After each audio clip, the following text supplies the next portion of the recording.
ठीक है। नमस्कार दोस्तों, हम जो है पर्यावरण के दूसरे भाग में चल रहे हैं, जिसमें हम प्रदूषण को लेकर बात कर रहे थे। तो अब हम जो है जल प्रदूषण की बात करेंगे, और जल प्रदूषण में देखना है कि किस तरह से कौन कौन से पदार्थ जो है अगर जाते हैं जल में तो कौन से उनसे बीमारियाँ भी उत्पन्न होती हैं, कौन सा क्या परेशानियाँ उत्पन्न होती हैं। ठीक है, चलिए तो हम सबसे शुरुआत करते हैं। सबसे पहला प्रश्न है कि भूमिगत जल को दूषित करने वाले अजैविक घटक कौन से होंगे। तो ये हमारा आर्सेनिक होगा, सी ऑप्शन हो जाएगा इसका। ठीक है, अगला, औद्योगिक मलबे से सर्वाधिक रासायनिक प्रदूषण उत्पन्न होता है। तो कौन सा होगा, चमड़ा उद्योग से। ठीक है, जिसमें जैसे कानपुर है उत्तर प्रदेश में, तो ये चमड़ा उद्योग वहाँ होता है, तो सबसे ज़्यादा प्रदूषण शहर भी आया था ये कई बार। ठीक है, अगला, कह रहा है वायु प्रदूषण से संबंधित नहीं है। तो वायु प्रदूषण से संबंधित इसमें कौन सा नहीं होगा, तो वो जो होगा हमारा यूट्रोफिकेशन। यूट्रोफिकेशन क्या प्रक्रिया है, ये है कि जल में जब जैविक और अजैविक दोनों प्रकार के पोषक तत्व में वृद्धि होती है, तब उस प्रक्रिया को हम क्या कहते हैं, यूट्रोफिकेशन, या हिंदी में अगर बोला जाए तो सुपोषण। ठीक है, तो इसलिए ये किसी भी प्रदूषण से संबंधित नहीं है। अगला, सुपोषण देखिए पूछ लिया कि क्या है, कि ये जल में तत्व संबंधन की घटना है और जल में उपलब्ध ऑक्सीजन को कम करती है। ठीक है, तो अब ये 2019 का प्रश्न है, इसलिए इम्पोर्टेंट प्रश्न भी है, तो ये दोनों ही कारण इसके सही हैं। बीओडी एक प्रकार का क्या है, बीओडी जलीय वातावरण में, ठीक है, जल में देखा जाता है ऑक्सीजन की मात्रा। इसकी फुल फॉर्म भी है डिमांड ऑन वाटर। अगला, किसी जल में बीओडी की अधिक संक्रियता क्या बताती है। ठीक, तो ये क्या बताती है कि वहाँ पे ऑक्सीजन लेवल चेक होता है कि प्रदूषण हो रहा है या नहीं हो रहा है। ठीक है, चलिए, घुली हुई मात्रा किससे निर्धारण होती है, ऑक्सीजन लेवल से, ध्यान रखना। ठीक है, नदी में जल को मापा जाता है तो जल में घुली ऑक्सीजन को। ठीक है, तो डी ऑप्शन हो जाएगा इसका। अगला, एक मानदंड क्या होना चाहिए कि वन परिस्थिति में, तो ये जलीय परितंत्र में प्रदूषण के आंदोलन के लिए, या कई तरह से तो घुमाया हुआ क्वेश्चन है ये। ठीक, तो ये करा जलीय परितंत्र में प्रदूषण के आंदोलन के लिए। आइए 2017 का क्वेश्चन है। गंगा नदी में बीओडी सबसे ज़्यादा कहाँ पाई गई थी, तो कानपुर से कहाँ तक थी ये, इलाहाबाद तक। ठीक है, इसीलिए हमने बताया भी था कि कानपुर में सबसे ज़्यादा प्रदूषण होता है चमड़ा उद्योग से। आर्सेनिक द्वारा अब ये पूछा गया है कि जल प्रदूषण सर्वाधिक कहाँ हो रहा है। ठीक है, तो ये मेनली हो रहा है हमारा पश्चिम बंगाल में। कहाँ हो रहा है, पश्चिम बंगाल में। किस देश में प्राकृतिक आर्सेनिक रूप जल में मिलता है। ठीक, तो ये अब पर्टिकुलर देश की बात अगर हो रही है तो बांग्लादेश होगा, क्योंकि उधर ये थोड़ा सा आर्सेनिक का ज़्यादा प्रयोग किया जाता है। अपने प्रदूषण के कारण में से कौन सी जैविक मरुस्थल कहलाती है। ठीक है, तो एक नदी थी जो प्रदूषण में इतनी हो गई थी कि इसको जो जैविक प्रदूषण हो गया था, यानी जैविक मरुस्थल इसको कहा गया था, आपदा आ रखी थी। अगला कह रहा है जैविक मरुस्थल कहते हैं किसको कहा गया है। अब यहाँ एक नदी है भाई, और ये यूपीपीसीएस का प्रश्न है, तो ये है दामोदर नदी। ठीक है, इससे ऊपर भी प्रश्न एक आया था, तो वहाँ भी हमारी ये दामोदर नदी रही थी। ठीक, चलिए अगला, भारतीय रेल द्वारा लाए गए जैव शौचालयों के संदर्भ में कदर विचार करना है। मानव सृष्टि द्वारा फंगस के द्वारा इंसिएट होता है, और इसमें क्या आते हैं, केवल अमोनिया और जल वाष्प होती है जो वायुमंडल में निर्मुक्त होती है। देखिए हमने कई बार बोला है कि जहाँ केवल वर्ड जुड़ रहा है तो वहाँ आप उसको डाउट में ले सकते हैं। ठीक है, तो ये तो हो ही नहीं सकता ऑप्शन, और ना ही ये होगा, तो इसमें डी ऑप्शन हो जाएगा। ठीक है, प्रदूषण की दृष्टि से जैविक आपदा उत्तर प्रदेश की कौन सी थी, स्टेट बेस्ड क्वेश्चन है, तो इसलिए ध्यान रखना यमुना और गोमती दोनों ही नदियाँ इसमें सम्मिलित की गई हैं। ठीक है, हालांकि जो है आयोग ने इसको बी ऑप्शन माना है। ठीक है, अगला देखते हैं। कुछ भागों में पीने के जल प्रदूषण पाए गए हैं। ठीक, तो कौन कौन से थे जिसमें जो पाए गए थे, तो ये अभी मैंने बताया भी था, आर्सेनिक था, फ्लोराइड भी है, और यूरेनियम है। ये दोनों भी कहीं जल में नहीं पाए गए, इसलिए सी ऑप्शन होगा इसका। ठीक है, नॉन-नी संरक्षण उत्पन्न होता है। तो नॉन-ली संरक्षण क्या होता है, ये फ्लोराइड के प्रदूषण से उत्पन्न होता है। ठीक है, तो ये किससे होता है, फ्लोराइड के प्रदूषण के द्वारा, ध्यान रखना है। अगला देखते हैं, अब ये कुछ हम समुद्री प्रदूषण के बारे में देख लेते हैं कि कौन कौन से समुद्री प्रदूषण हैं।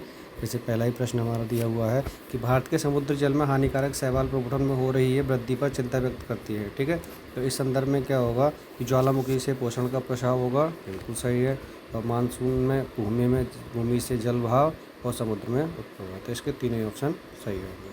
ठीक है, अगला देखते हैं कि कहाँ अंतर्राष्ट्रीय समुद्र संगठन है, तो ये है हमारा लंदन में। ठीक है, अगला देखा जाए। दक्षिण एशिया समुद्र क्षेत्र में तेल और रासायनिक प्रदूषण पर सहयोग के लिए केंद्रीय मंत्रिमंडल ने भारत और SACEP के बीच समझौता को मंजूरी दी गई है। तो ये देखिए SACEP क्या है, इसकी फुल फॉर्म ही पूछ लिए, कुछ नहीं पूछा तो दक्षिण एशिया है सहकारी पर्यावरण कार्यक्रम। ठीक, चलिए तो इसका बी ऑप्शन हो जाएगा। अगला देखते हैं, महासागरों का अम्लीकरण बढ़ रहा है और ये घटना क्यों चिंता का विषय बनी हुई है। ठीक है, ये IAS 2012 का प्रश्न है। तो इसमें यही है कि कैल्शियम पदार्थों की वृद्धि और उत्तरजीविका प्रतिकूल प्रभावित होती है, प्रजाति की वृद्धि और को प्रभावित करेगी। और कुछ प्राणी ठीक है, कुछ प्राणी जिन्हें डिम्बक पादप पलकीय होते हैं कि जो प्रभावित करती है। ठीक है, तो ये ऑप्शन तीनों ही सही है, ये गलत है चौथा। ठीक है, इसका आंसर बनेगा 1 2 3 1 2 3। ठीक है, अगला देखते हैं। अगला क्या कह रहा है कि अधिकतम ध्वनि का ध्वनि प्रदूषण। ठीक है, तो हमारा टॉपिक अगला आ गया ध्वनि प्रदूषण। ठीक है, चलो ध्वनि प्रदूषण के देखते चलते हैं बहुत जल्दी। सबसे ज़्यादा जो उत्पन्न करता है वो जेट उड़ान करती है, बहुत तेज़ साउंड होती है भाई। और वृक्षों पत्तों से सरसराहट से कुछ डेसिबल्स हैं, इनको याद कर लेना आप। चलो मैं बता भी देता हूँ आपको। जैसे कि पत्तियों की सरसराहट के लिए 20 डेसिबल होता है, लेकिन जनरली पूछा जाता है सामान्य बातचीत का तो 60 डेसिबल होता है। ठीक है, और कानों के लिए सहनशीलता है 40 डेसिबल होता है ये। ठीक है, चलिए तो इसका राइट आंसर हो जाएगा हमारा वृक्षों की सरसराहट का 20 डेसिबल। ठीक है, चलिए आज ये है कि नाम तक इसमें हम डेसिबल में, ये इंपॉर्टेंट है, ये वन डे एग्जाम के लिए ध्यान रखना। डेसिबल आपको DV इस तरह से लिखा मिलेगा, स्मॉल d कैपिटल B। ठीक है, अगला ग्रीन मफलर क्या है। ग्रीन मफलर होता है एक तरह से देखा होगा आपने कि जब आप किसी भी सड़क किनारे हाईवे पे जाते हैं तो वहाँ जो पौधे लगाए जाते हैं, पेड़ पौधे, वो आखिरकार क्यों लगाए जाते हैं, आप इसको कभी सोचना। ठीक है, वही ग्रीन मफलर कहलाता है। और ग्रीन मफलर क्या है कि वो ध्वनि को एब्जॉर्ब करता है, उसको ध्वनि ज़्यादा नहीं फैलती। ठीक है, इसीलिए जो है ध्वनि प्रदूषण को कम करने के लिए इसका प्रयोग किया जाता है। ठीक, किस प्रकार के प्रदूषण का उपयोग किया जाता है, तो देखिए ये है ध्वनि बचाने। ठीक है, ध्वनि को एब्जॉर्ब करने के लिए।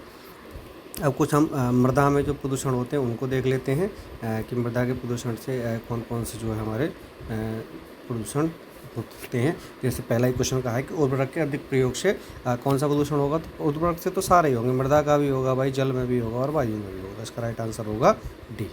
ठीक है, अगला देखते हैं कि भारत में कार्बोफिनॉल, मेथनॉल, पैराक्सीन और ट्राइबोनॉल के इस्तेमाल से आशंका देखा गया है कि रसायन किस रूप से इस्तेमाल किए जा रहे हैं। ठीक, तो ये मेनली हम किया जा रहा है कृषि में पीड़कदायक के रूप में, पीड़कनाशी के रूप में। ठीक है, आइए इसका प्रश्न था ये। अगला देखते हैं प्रश्न है हमारा तीसरा। ये कह रहा है कि कृषि मृदा पर्यावरण में नाइट्रोजन के ऑक्साइड मुक्त करती है।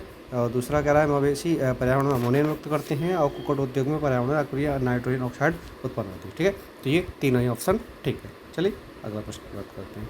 अगला प्रश्न है खेती के लिए फसल का क्या महत्व है। तो ये सारे इसमें होंगे कि उत्पादन वृद्धि होती है, मृदा सुरक्षित होती है, मृदा में कटाव कम होता है। तो इसका राइट आंसर होगा D। ठीक, चलिए अगला प्रश्न देखते हैं। अगला प्रश्न हमारा स्टेटमेंट बेस्ड क्वेश्चन है और ये प्रश्न हमारा जो देखा जाएगा, ठीक है, बहुत महत्वपूर्ण प्रश्न है ये कि मृदा और प्रदूषण औद्योगिक की अपेक्षा अधिक खतरनाक होता है।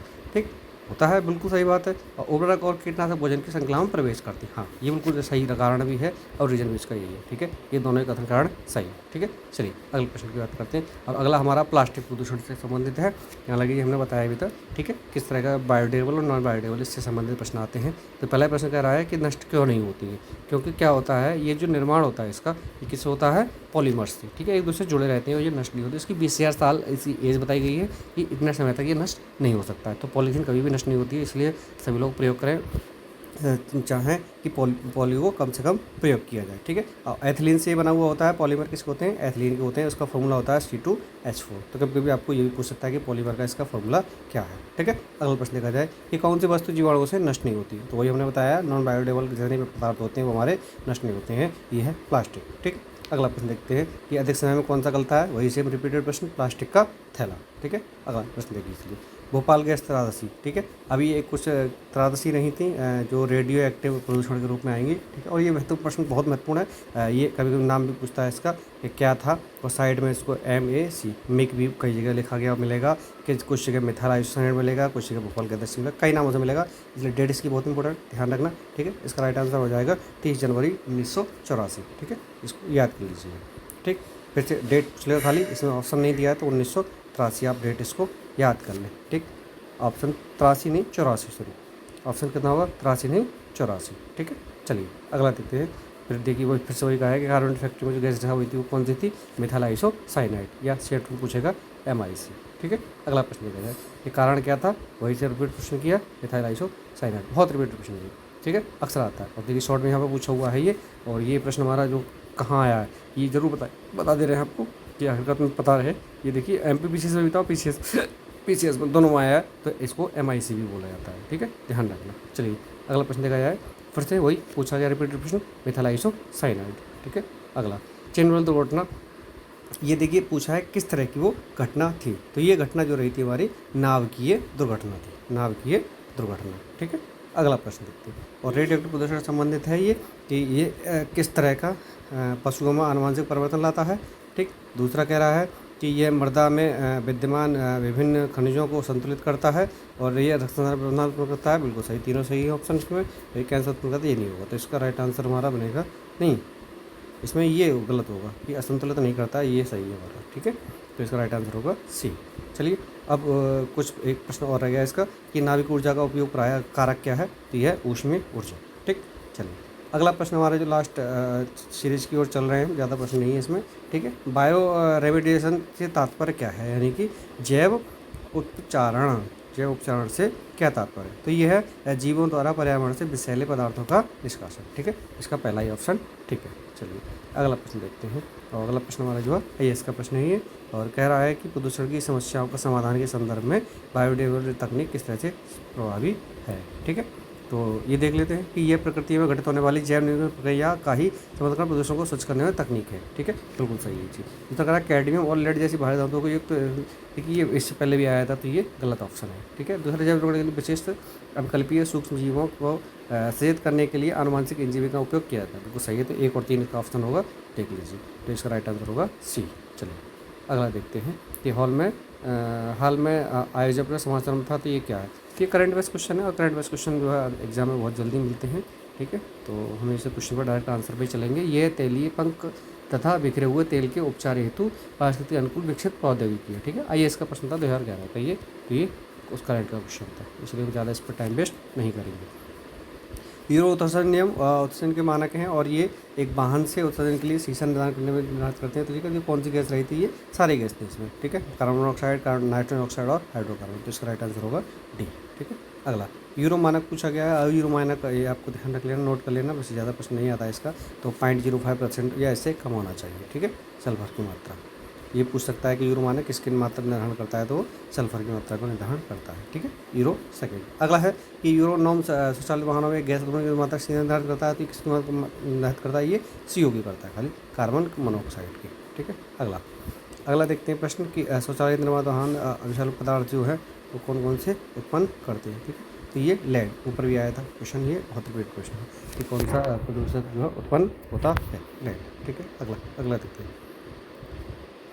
तो शरीर में श्वास या खाने से पहुंचा शीशा स्वास्थ्य के लिए हानिकारक है, पेट्रोल में निकलने के लिए उत्पन्न किया जाता है। ठीक है, तो ये किस तरह की जो है परेशानियाँ रहती हैं इसमें, IAS का प्रश्न है ये। तो इसमें केवल प्रकलन और पेंट, ये 2 तरह के इसमें प्रयोग किया जाता है, तो ये जो नुकसानदेह है। ठीक है, अगला इसमें मिलान पूछा है कि कौन सी बीमारी और कौन सा जो है हमारा गलत होगा। ठीक है, तो इसमें देख लीजिए पारा मिनीमाता बीमारी जो होती है, ये क्वेश्चन बनने में बहुत पूछता है कि मिनीमाता जो बीमारी होती है वो किस होती है, पारे से होती है। दूसरा इटाई बीमारी होगी कैडमियम से, और बेलू बेबी सिंड्रोम होता है नाइट्रोजन ऑक्साइड। फ्लोराइड आयन जो होता है ये जल के लिए वो है, तो ये आवश्यक नहीं होगा इसमें। ठीक है, तो ये D ऑप्शन इसका गलत होगा। अगला देखते हैं, अगला फिर से वही मिलाने वाला प्रश्न है कि पूछा हुआ है कि कौन सा पदार्थ में से क्या क्या उत्पन्न होता है। ठीक है, तो देख लेते हैं। शीशा, लिपस्टिक में शीशा का प्रयोग किया जाता है, शीतल पेय में ब्रोमीन वनस्पति तेल होता है, और चाइनीज फूड में मोनोसोडियम क्लोराइड। तो ये तीनों ही ऑप्शन सही है। ठीक है, इसका D ऑप्शन हो जाएगा। ठीक है, अगला देखते हैं। तो फिर से वही पूछा हुआ है कि कौन सी बीमारी से कौन सा इफेक्ट, कौन सा शरीर का अंग प्रभावित होता है, ये इंपॉर्टेंट प्रश्न है। ठीक है, और बहुत रिपीटेड प्रश्न है, इसीलिए इसको ध्यान से देख लेना। ठीक है, तो जैसे पहला देखा गया है कि एस वेक्टस। ठीक है, तो एस वेक्टस से क्या नुकसानदेह होगा, ये आपको देखना, बहुत जहरीला पदार्थ है, और ये फेफड़े को कैंसर कराता है। ठीक है, तो ये सबसे ज़्यादा इसमें क्या प्रभावित होगा, फेफड़ा। ठीक है, एस वेक्टस से फेफड़ा होगा। शीशा से क्या होगा भाई, आपका मस्तिष्क प्रभावित होता है। और पारा से कार्बन मोनोऑक्साइड ब्लड रहता है, पारा से उधर रहेगा, तो इसका आंसर B बनेगा। ठीक है, चलिए अगला वही सेम प्रश्न है, फिर से देख लीजिए। ये कार्बन मोनोऑक्साइड क्या होगा, श्वास संबंधी होगा, यानी कि रक्त में प्रभावित होगा। ठीक है, सीसा से मैंने बताया था मस्तिष्क वगैरह रहती है। ठीक, और धूल के कण इस तरह से ये आप बना लेगा, नाइट्रोजन ऑक्साइड कैंसर। ठीक है, अगला देखते हैं 7वां प्रश्न, बहुत इंपॉर्टेंट प्रश्न है। यह रहा है कि कुछ महत्वपूर्ण विषय हैं जो भारत के इस्पात उद्योग द्वारा मुक्त किए जाते हैं। तो इस्पात उद्योग में कौन कौन से प्रयोग किए जाएंगे, तो ध्यान रखना ये सारे प्रदूषण जो है इस्पात उद्योग में उत्पन्न होंगे। सारे ऑक्साइड जितने भी आते हैं सब ऑक्साइड जो है इसमें उत्पन्न होती है। इसका आंसर डी हो गया। ठीक है, अनाज को रखा अविशों का उत्पादन होता है। ठीक, तो ये नष्ट नहीं होते हैं। तो कौन कौन से किसके द्वारा उत्पादित किए जाते हैं, तो ये आप ध्यान रखना। इसमें देख लीजिए जीवाणु है, प्रोटोजोआ है, और फफूंदी है और विषाणु है। इसका राइट आंसर है फफूंदी, सी। ठीक है, अगला देखते हैं कुछ घरेलू फर्नीचर गद्दियों में जो है मंद का प्रयोग रहता है, उनका क्यों चिंता का विषय बना हुआ है, क्योंकि ये क्या कह रहे हैं कि पर्यावरण निम्नीकरण के प्रति उचित है, वे मनुष्य और पशुओं में संचित हो सकते हैं। ठीक है, बिल्कुल दोनों ही सही ऑप्शन है इसमें। ठीक, चलिए अगला प्रश्न देखते हैं कि हवा में तैरते हुए श्वसनीय सूक्ष्म कणों का आकार क्या होता है। जो हवा में तैरते हैं इसको ध्यान रखना, वो 5 माइक्रोन से भी कम रहते हैं, जो हमारी सांस के अंदर चले जाते हैं। ठीक है, अगला देखते हैं कि विभिन्न उत्पादों के निर्माण में पौद्योगिक द्वारा उत्पादन चिंता का बना हुआ है, क्योंकि क्या है कि ये पर्यावरण संचित हो सकते हैं और जल मृदा दोनों में संदूषित हो जाते हैं, उसमें मिल जाते हैं, ये खाद्य श्रृंखला में प्रविष्ट हो जाते हैं और ये मूलचित हो जाते हैं। तो इसका 1 2 3 तीनों ही सही होंगे। ठीक, तीनों ही ऑप्शन सही है। ठीक है, चलिए कुछ प्रदूषणों की अंतिम श्रेणी चल रही है हमारी ये। अब इसके बाद हम जो है इसको जल्दी ख़त्म करेंगे और हमारी बुक भी ये ख़त्म होने को जा रही है। ठीक है, तो जैविकी घटक कौन सा हो जाएगा, मलमूत्र, भी हमने ऊपर बताया था। ठीक, 2012 में मौसमी कारण का क्या रहा था, तो ये क्या था, ला नीना था। क्या था, ला नीना, जो वातावरण ठंडा हुआ था। ला नीना, अल नीना, अल नीना गर्म होता है, ला नीना ठंडा होता है। ठीक है, ध्यान रखना। शस्त्रों के बीच में अपमिश्रित के रूप में किसके प्रयोग में लाया जाता है, तो आप ध्यान से देखते हैं किसको लाया जाता है, आर्जीमोन के बीज, आर्जीमोन के बीज।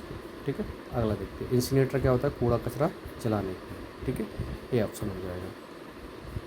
अगला देखते हैं कि तापक बटों और प्लाज्मा गैसीय शब्दों का उल्लेख किया जाता है, तो ये क्या किसका किया जाता है, ये आप देखिए उसमें ऑप्शन दिए हुए हैं आपके। तो ये हो जाएगा अपशिष्ट से ऊर्जा प्रौद्योगिकी, अपशिष्ट से ऊर्जा प्रौद्योगिकी। अगला कई सारे प्रदूषण दिए हुए हैं और कह रहा कोयला दहन से कौन कौन से उत्पन्न होते हैं, तो ये हमारे कौन कौन से उत्पन्न होंगे भाई, तीनों ही होंगे। ठीक है, कार्बन डाइऑक्साइड व सिलिकॉन के ऑक्साइड। ठीक है, चलिए अगला देखते हैं कि अम्ल वर्षा प्रकाशिक और हीमोग्लोबिन संयोजन, और देखिए सारा मिलान करना है। तो भाई हीमोग्लोबिन के साथ क्या हो जाएगा, CO, carbon monoxide, CO carbon monoxide. अम्ल वर्षा क्या हो जाएगी, सल्फर डाइऑक्साइड। ठीक है, ओजोन परत CFC, और बच्चा प्रकाश स्मॉग, तो ये हो जाएगा हमारा असंतृप्त हाइड्रोजन। ठीक है, चलिए अगला ये BO का प्रश्न था। और अगला प्रश्न देखते हैं कि भारत में निम्नलिखित कौन से विषय के रूप में विस्तारित उत्पादक दायित्व आरंभ किया गया था, तो ये था ई अवशिष्ट प्रबंधन 2011। ठीक है, ये था ई अवशिष्ट प्रबंधन 2011, तो इसका आंसर हो गया C। चलिए अगला लास्ट देखते हैं कि RTO संसाधन उपलब्ध करती है, तो ये किसको क्या उत्पन्न करती है, तो ये है हमारा इलेक्ट्रॉनिक प्रचक्रण हेतु पर्यावरण दृष्टि से विश्वसनीय व्यवहार। ठीक है, अगला देखते हैं ये CNG के रूप में प्रयोग पूछा गया है। ये CNG के रूप में क्या प्रयोग मेनली सही रहता है, तो वर्णित ताप को कम करने के लिए इसका प्रयोग किया जा रहा है। ठीक है, तो ये कम खर्चीली भी है। ठीक, हमने कौन सा प्रश्न पढ़ लिया, ये 1 मिनट अभी देखते हैं।